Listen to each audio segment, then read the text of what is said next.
EVS is your one of the courses in first year, Environment Science.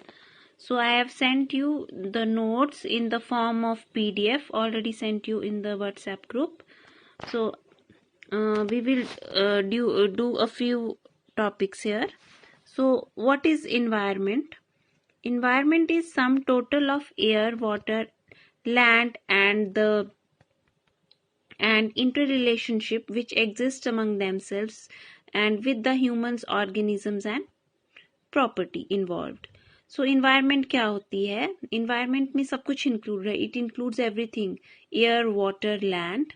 And what the relationship these air, water and land they hold with the living organisms, human, other living organisms and the property. So basically, on a broader base, it is divided into two parts: abiotic environment and biotic environment. Abiotic environment includes non-living factors like air, water and soil, and biotic environment, it includes living factors like plants, animals, microorganisms. Now, environment studies, it is a very multidisciplinary subject and it includes every science, I won't say science, but every subject like physics, chemistry, maths, geology, geography, economics, statistics, agriculture science, physiology, meteorology, everything that is included in the environmental studies. If you have to study, because in our ecosystem it includes plants, and so botany is involved, animals, zoology is involved, geology, earth related studies are involved, geography or topography is involved. So economic statistics of environment, that includes economics. Then chemistry, all the gases which are, or the pollution related factors which are there, all the metals, non-metals which are found on the earth crust. For that we need to have, for that chemistry is also involved. So in this manner it is a multidisciplinary subject. So environment, again, it has two components: physical component, which is the non-living component, abiotic component, it includes land, air, water, and uh, and the biological component, biotic component, living things are involved: plants, animals, man. So if plants are involved, then botany is involved. If animals are involved, zoology is involved. Man is involved, then humanities. All the humanities, all the other social sciences, they are involved. And so is the geography. And for physical components we have the involvement of land, air and water. Land is related to agriculture, air, water, that is related to climatology, climate, and also to the chemistry, all the gases which are present in the atmosphere. So that relates environment to chemistry. Then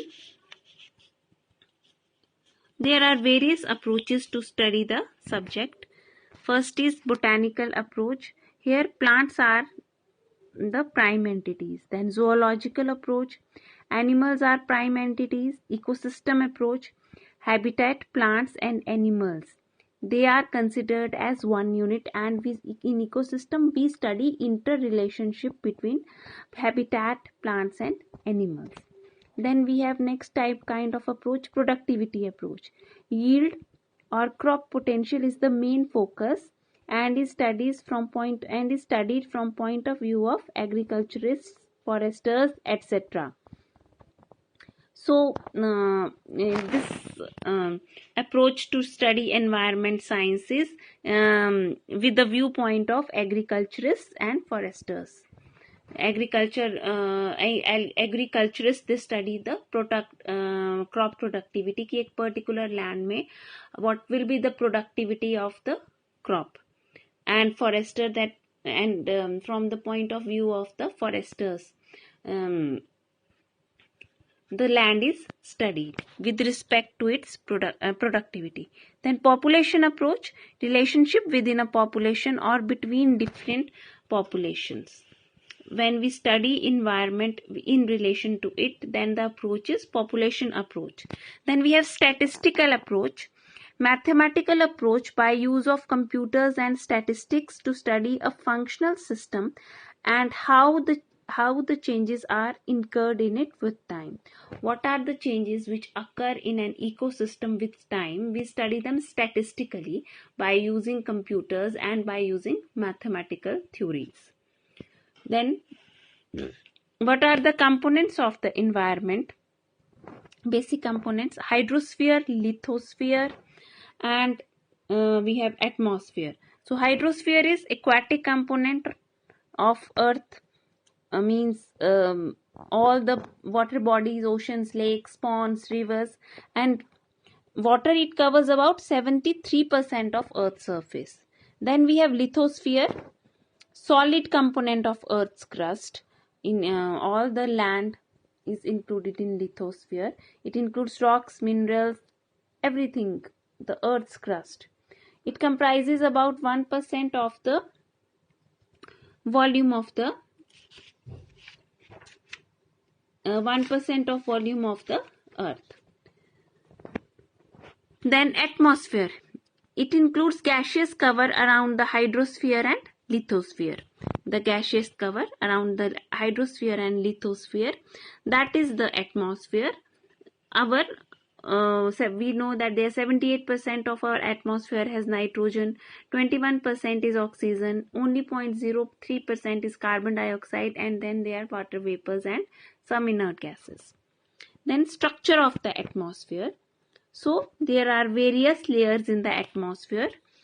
We have troposphere as the lowermost layer. It is the most dense and it is 8 to 14 kilometers above from the earth's surface, and it contains 90% of all the gases in the atmosphere. Then we have stratosphere, layer which is above troposphere, and it is 50 kilometers above earth's surface, and ozone layer lies in the upper stratosphere, and also here it is here only in the upper stratosphere that ozone layer, it refines UV rays. Then mesosphere, above stratosphere 50 to 80 kilometer from earth's surface is mesosphere. Here the temperature is minus 100 degrees Celsius and meteorites break and burn due to friction here. Then we have thermosphere or ionosphere.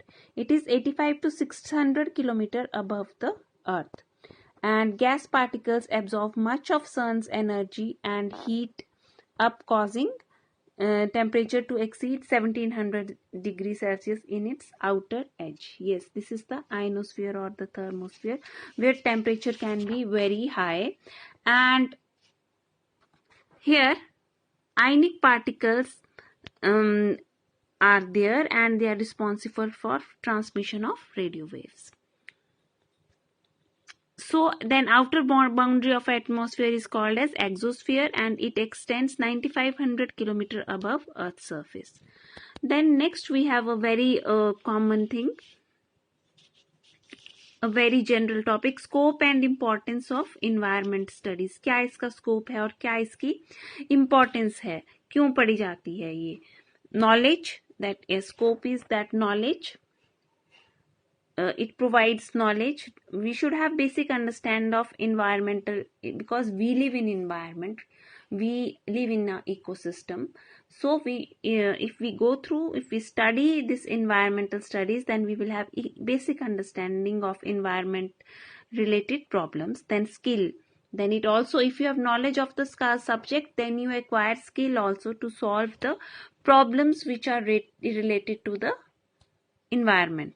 Then awareness, to acquire awareness and sensitivity to the total environment and its allied problems. Now if we go through the subject, then we are also aware कि हमारी environment की क्या problems है और हमें वो how to overcome these problems, वो हमें sensitive बनाती है towards our environment, which is very important. Then attitude, It also inculcates a set of values, feelings of concern for the environment. Yes, आप में एक वैल्यू आएगी अपनी environment को बचाने की. अगर आप if you study this subject, it will inculcate value inside you to save the environment. Then evaluation ability. Evaluation of environmental measures in terms of ecological, economic, social, aesthetic, and educational factors. Yes, we can evaluate the environment on these various measures, on the basis of these measures. Then behavior. It helps us to understand behavior of organisms under natural conditions. Then distribution. It also helps us to understand local and geographical distribution and abundance of organisms. What is the distribution? What kind of organisms we have in the environment? Then next is applied. Conservation and management of natural resources and pollution. Yes, it leads us to when we study this subject, we become sensitive to our environment, and then we apply it. Means we will take steps to conserve our environment, manage our natural resources, and to manage the pollution. Mankind. Biological productivity and how it serves mankind. Yes, it also tells us that how it serves mankind. What is the biological productivity? Then components, I have already told you, physical, abiotic, physical or abiotic factors, biological or biotic factors. Then very important, concept of ecological balance in nature. So in nature we have three, in the ecosystem there are three main interactions. There are interaction between producers. Plants are the producers, animals are the consumers, and bacteria and fungi are the decomposers. So all these are interdependent on each other, and each of these producers, consumers, and decomposers have their own importance. So in the ecosystem, plants, that is producers, animals, consumers, and bacteria and fungi decompose, also interact with one another through food chains. They are interdependent on each other. You know that plants, they feed on animals, they feed on plants, and animals are decomposed, and dead bodies of the animals, they are fed by the decomposers. So there is a relationship between these three through food chain. So in a food chain or food web, there is nutritive interaction between biotic components of an ecosystem. These interactions lead to energy flow and material cycling between abiotic components and various biotic components of the environment, and thus the ecological जो balance होता है आपकी nature का, that is maintained. So please go through the chapter. I have already sent you the notes of this chapter in the form of PDF in your WhatsApp group, so kindly go through it. Thank you.